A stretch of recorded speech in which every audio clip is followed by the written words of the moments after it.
Hey, Free. We'll get that in a second. Good day, everyone. Welcome back to the channel. Today we're going to do a 1 year or 40-hour review of my YH12 YardHoe from JoyT5. Let's get into it. Come on, Free.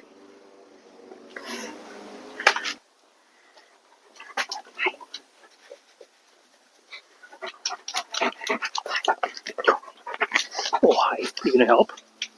Are you gonna help? Yeah. You gonna help with the review? Yeah. Hey, buddy? Yeah. That's a big boy. Oh, hi. Hi. Don't think we're gonna get anything done. No. Look at all the fur. Look at all the fur. Okay, go get a drink, buddy. Go get a drink. Oh, you. So here we have it. The YH12 YardHoe from JoyT5, which is essentially a gas ripper machine. I have, like I said earlier, 40 hours, just about a year's worth of ownership on it. Within the first 5 days of having it, I put 24 hours on it, which was a lot. And oh boy, I was stiff and sore after that. One thing to consider with these is these are not a machine you can sit on for 8 hours a day. These are a machine you can sit on for 2. Reason being, it's the seating configuration with the controls. If it was a pilot machine, it'd be a lot better. But I knew that getting into it, I knew that looking at it, and I was warned about it. I will be very upfront. Some of the negative points that I'm going to have here, JoyT5 does know about, and they did warn me about. So, just get that out of the way. They've been really good about everything. There were some things I couldn't get in time with warranty, so I had to replace myself. But that's alright. That's because the machine was out working, making money. Or trying to make money. Now, carrying on, speaking of the operator station, I do like the little floor mat here, which covers the battery box on this side and hydraulic tank on that side and the access cover. I do really like that. I think that's a nice little touch. It's got the rubber pads in it too, as well as the vinyl with the red stitching. I did have to add this vent here. It might look like an air filter, but it's a breather filter. And that is for the fuel tank.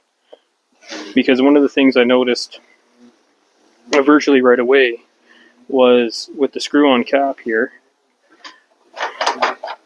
when you tighten her down,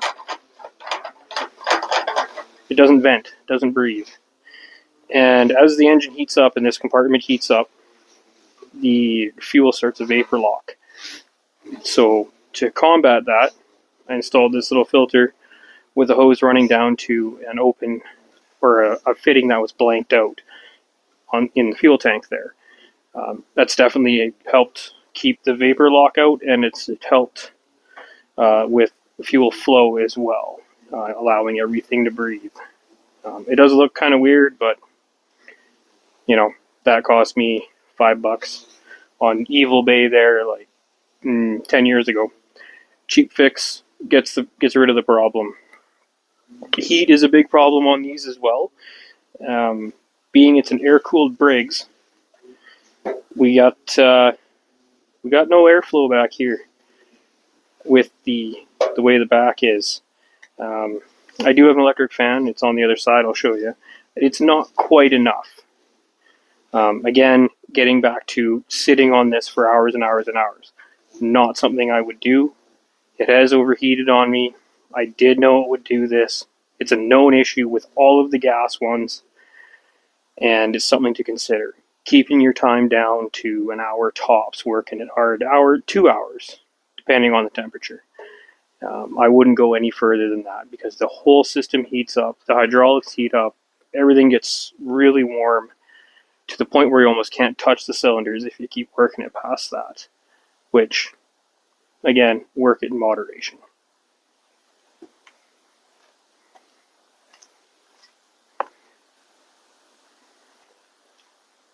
So walking around the back here, like I said, there's not much airflow to that Briggs in here. So if I decide to keep this machine, what I would like to do is cut this section out and get the same mesh that they have there and have it and put it in there and make it look like it was supposed to be. One thing that I will say is this decibel rating. These are loud. These are extremely loud.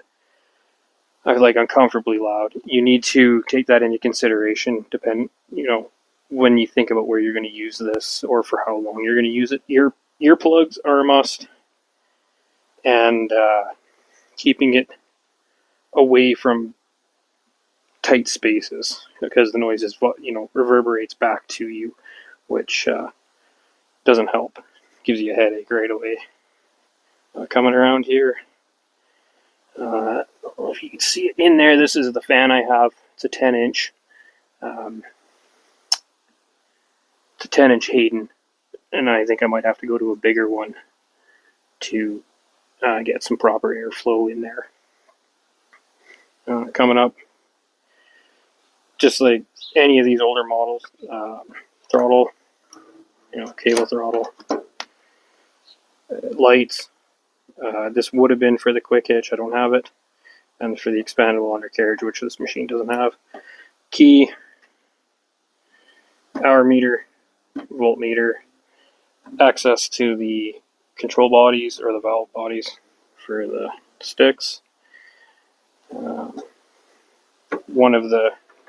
This is the aux pedal, so this is the thumb. Yeah, thumb. Hydraulic sight.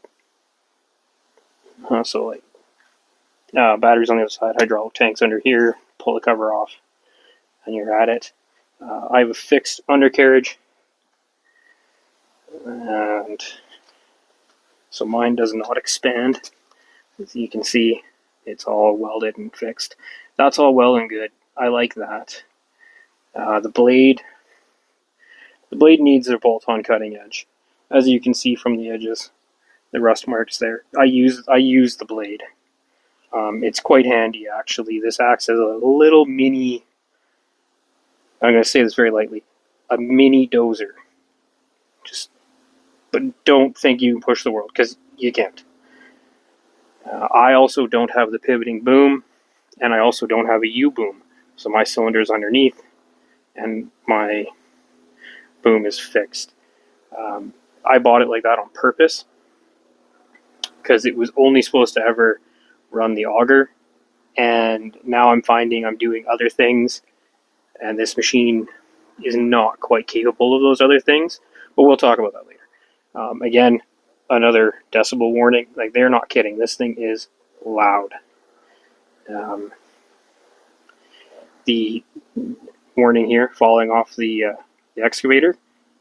Not going to say I've done it. Not going to say I haven't done it. But wear your seatbelt, right? And then don't redneck start it. But if you have to, you have to. Again, this little bar here is nice. I don't have the canopy on mine. I took it off because I work in tight areas and under eaves troughs, or under eaves and rain gutters. The hose routing is nice into the boom, and then some up the back as you expect. The cylinders, they're all right. This is all just standard, like 1-ton stuff. This has the thumb attachment points actually part of the stick, where I noticed now they're a bolt-on plate. So I don't know. I don't know what I like better. I think I like this better. Coming around again, grease points everywhere. That is a big thing. You know, I grease points there. And everywhere that it pivots is a grease point, and I can't say enough about how great that is. Now I do have the mechanical quick hitch, so let's see, where is it? Pull on that. So while that's out, grab this, pull down with your wrench, and it lets go. That's just the standard bucket, tooth bucket. I do have other attachments. And then yeah, it's just a standard upgrade from auction stuff, but you know, diverter valve, same on either side. I do again like how the hoses come through the boom and they're protected. But that's now lighting. These lights. See the water in there? Yeah, gross. Now I know why that is, and it's because that vent there and this isn't sealed very well. So I'm going to change that out. But speaking on lighting, one thing I really wish these equipment manufacturers would do is change up the lighting pattern. From running larger excavators at night and material handlers that have 75 feet of reach, you really learn how precious lighting is, especially if you're digging a trench or you're in a bit of a low area, or you're inside a building. You don't think about it, but lights are critical. I would like to see them go away from this and put a flush mount here and a flush mount over there. The horn can just lay down underneath or something. It doesn't need to have its own vent or grate or whatever. And then it would be nice to see, ideally, in an ideal world, a light mounted here that shines down. Now, I get that's kind of a stretch because it's a good place to get it broken off, so I understand why there's one up there. But when you're digging a trench or you're in a low light or low area, you need to see what's going on here, because that's generally where your bucket is and where you're digging. Some of the material handlers I ran, they had lights on either side of the stick, which was great. Using a grapple or any kind of implement like that, that was okay. But I found when I was digging with some of the excavators, not being able to see this backside when it's down in the trench is a big thing. So that could be alleviated, because these are supposed to be used in tight areas, and tight areas are generally dimly lit. So that's kind of my thoughts on the lights. So now this fuel cap here, it's got the gauge inside, and you see mine's seen better days. Now, to be fair to everyone, I did store the machine outside without a cover because I got lazy. So don't do that. But I got to get in touch with them and get a new one of these, a new fuel cap. The minor thing, but still something to think about, right?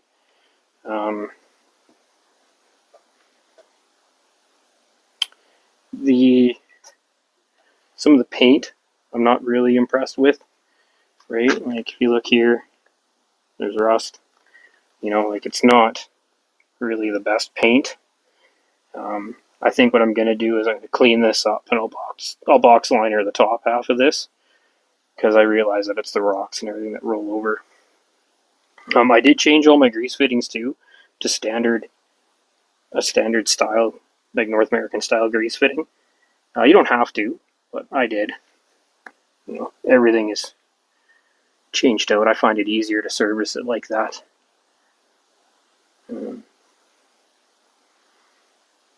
Yeah, that one could be a bit of a pain to get to, but that's alright. It's still there.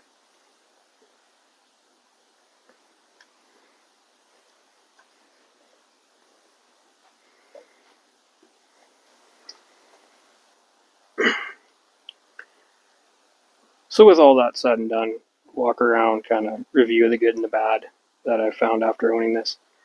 Would I recommend one? The answer is yes, but it depends. It depends on what you're doing with it, what your plans are, whether you want to use it for an extended period of time, whether you're into a larger space or a smaller space, what your use case is. Think about that 110% before you purchase anything, any piece of equipment, any vehicle, anything, any attachment. Doesn't matter what it is. Always think about your use case first.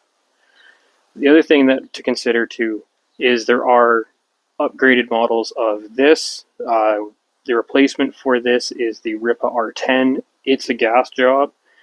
I feel that the gas R10 is still going to have the overheating issues. While they have put a cooler on the hydraulics, the rear panel is still solid.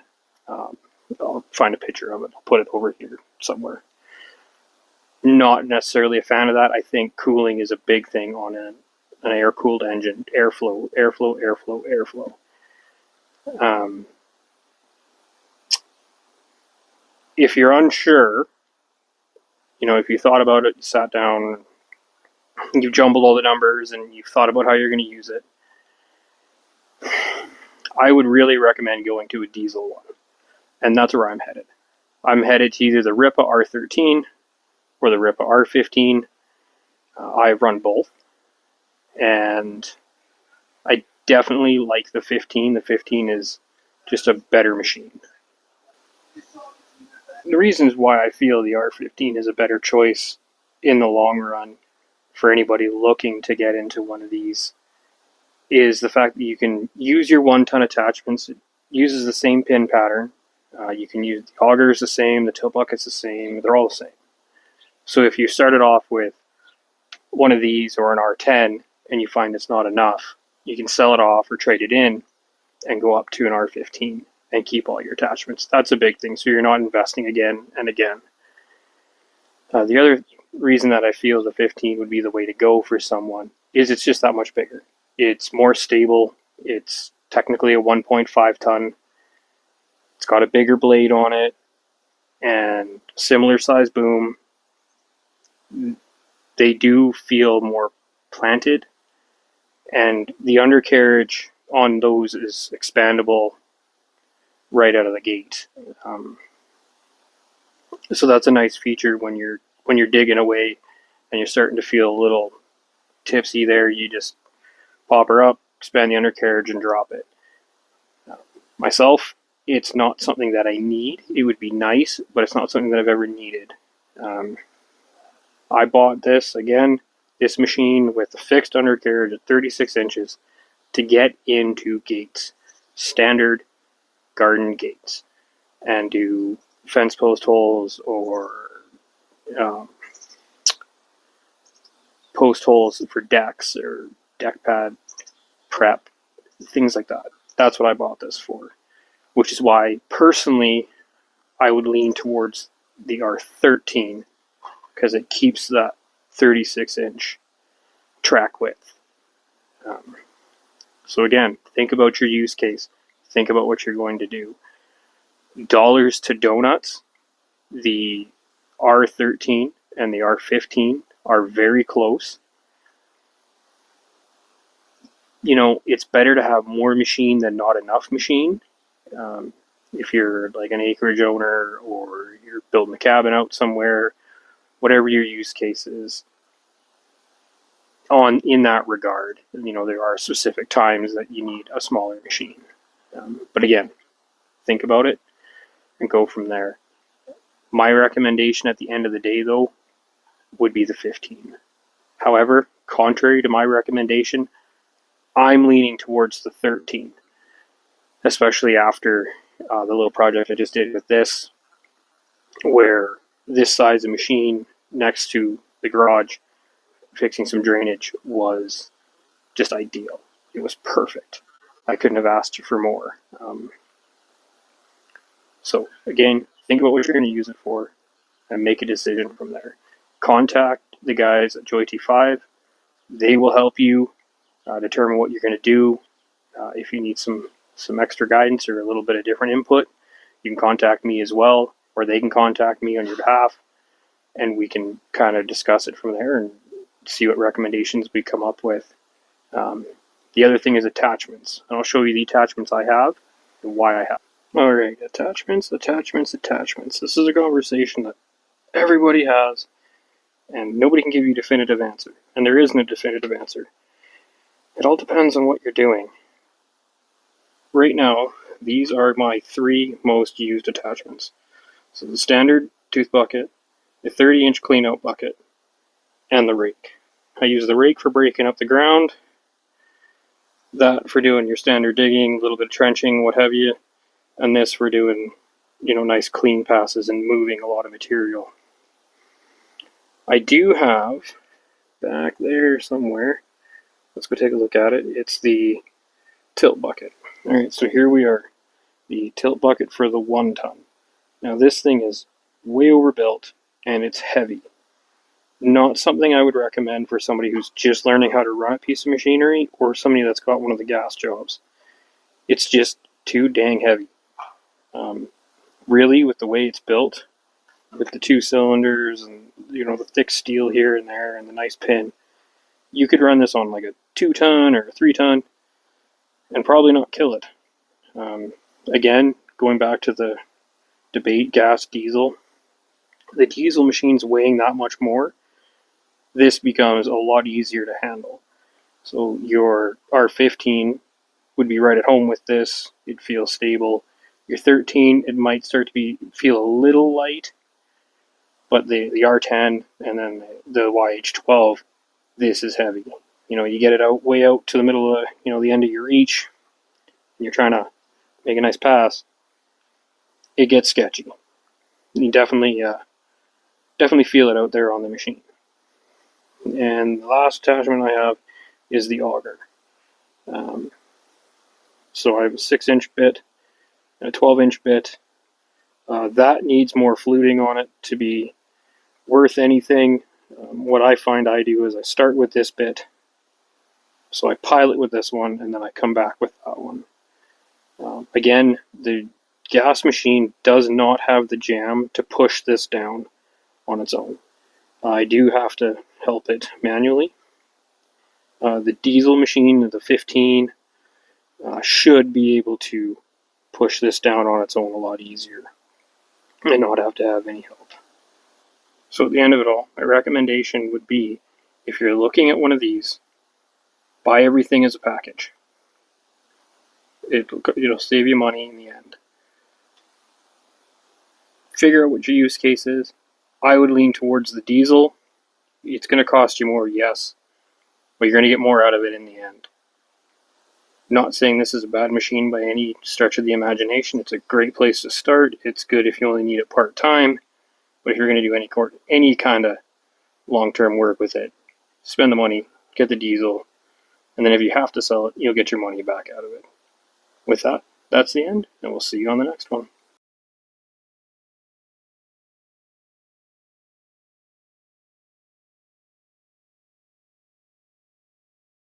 Oh, hang on.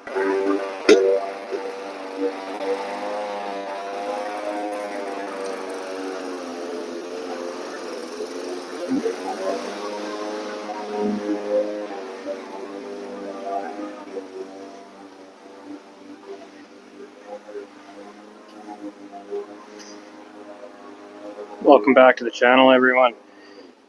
Today we're going to do a 1-year or 40-hour review on the YardHoe. Where are we? YardHoe? What is it? YH12?